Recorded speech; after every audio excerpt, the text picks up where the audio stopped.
En la presente sesión se abordará ya de una manera muy sencilla lo que es el resumen de datos cuantitativos, conceptos y ejemplo. En sesión anterior se explicó el resumen de datos cualitativos. Tenemos aquí una primera parte para resumir datos cuantitativos, una primera instancia variable aleatoria discreta, posteriormente variables aleatorias continuas, es decir, la primera se pueden medir y las contar y la segunda se pueden medir. Los tres pasos para definir clases de una distribución de frecuencia con datos cuantitativos son: 1. Determinar el número de clases disyuntas o mutuamente excluyentes. 2. Determinar el ancho de cada clase. 3. Determinar los límites de clase. Bueno, antes de continuar, es necesario aclarar que en su debido momento se ha explicado que el resumen de ciertos datos numéricos se pueden presentar de manera independiente, anotando la frecuencia con la cual se presentan. Sin embargo, por conveniencia puede ser necesario agruparlos en intervalos o en clases. Entonces, cuando son demasiados datos o hay mucha variabilidad en los datos, podemos optar por esta opción de trabajar con intervalos o clases. Tenemos la primera recomendación en cuanto al número de clases. Bueno, ahí no hay una fórmula exacta. Esto va a depender, repito, de la cantidad de datos, de la variación de los datos que hay entre ellos, y por lo tanto pues se recomienda entre 5 y 20 clases. En este caso de ejemplo que se va a explicar de la auditoría anual que se realizó, se realizaron a 20 empresas y se registraron cuántos días fue necesario para realizar dichas auditorías en cada una de ellas. Entonces son 20 el tamaño de la muestra, son 20 empresas a las cuales se les hizo la observación y pues bueno, se decide en este caso trabajar con 5 clases. Número 2. Ancho de clases. Bueno, hay una regla general para este ancho de clases, que el ancho sea igual para todas las clases. Adelante se va a observar muy bien esta parte. Siguiente inciso, identificar el dato mayor y el dato menor. Pues tenemos identificados aquí el 33 días, que fue el valor mayor que se registró, es decir, más de un mes se tardó el despacho de auditores en realizar la auditoría anual a la empresa tal o número tal, y el menor número de días utilizados o usados fueron 12 para la primera empresa.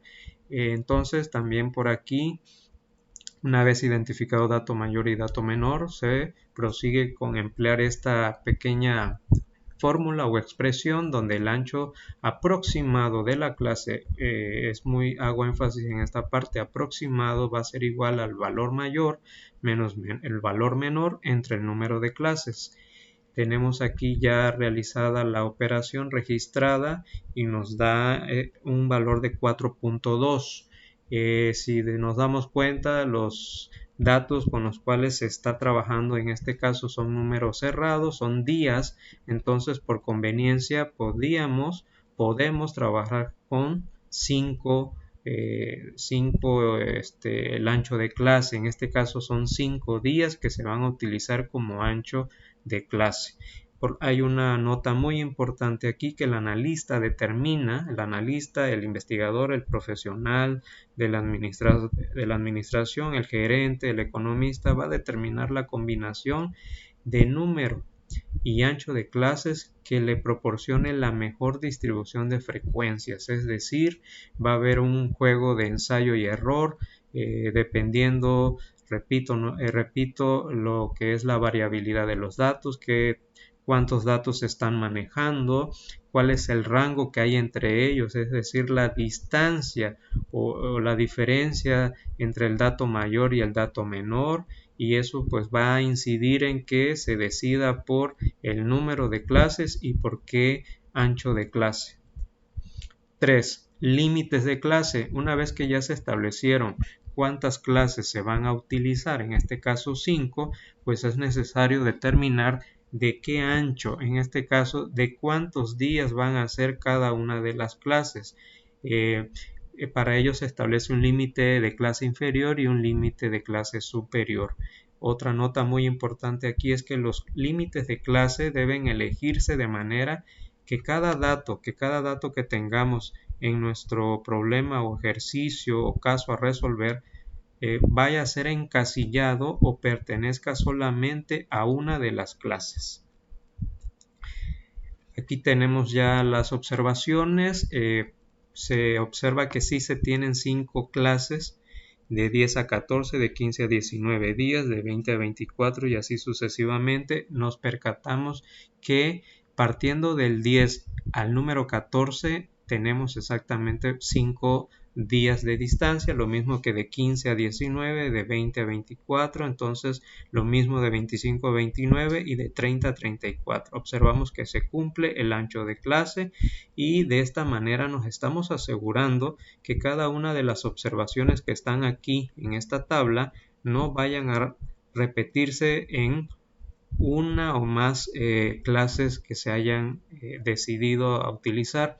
De 10 a 14 pues hay 4 datos que aparecen en este intervalo de días, de 15 a 19 hay 8, de 20 a 24 5, 2 y 1 y nuevamente la recomendación es bajar la sumatoria de las frecuencias o de las observaciones registradas y nos debe dar el mismo número de datos que conforman la muestra. En este caso son 20 y si son 20 elementos, tenemos 5 por 4 columnas, son 20 datos. Entonces aquí otra observación, por convención, por conveniencia, se decidió empezar de un límite inferior de 10 días.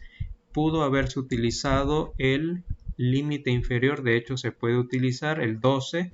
Esto cambiaría un poco la forma en cómo se va a presentar posteriormente de forma gráfica.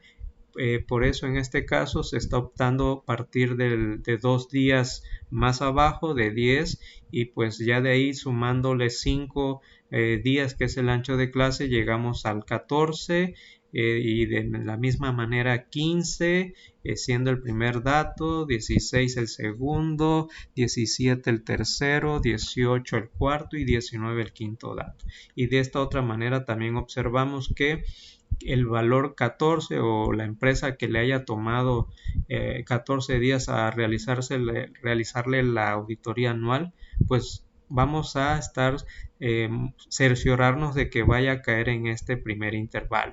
Ya para la empresa que haya tenido 15, automáticamente lo podemos ubicar en el segundo intervalo y de esta manera estamos haciendo lo que nos dice la teoría al principio, clases disyuntas, es decir, que no estén juntas o que sean mutuamente excluyentes. Y bueno, las dos principales observaciones que se hace a este ejercicio es que las duraciones de las auditorías que se presentan con más frecuencia son de la clase de 15 a 19, aquí está ya seleccionado con una frecuencia de 8 y por ahí tenemos también que solo una auditoría requirió 30 días o más, lo que se había dicho de una manera así muy a primera vista, que a más de un mes le había tomado al despacho hacerle la auditoría a una empresa. Entonces, por acá esto es un indicador que nos puede predecir por ahí, tomar decisiones en cuanto al número de días que se lleva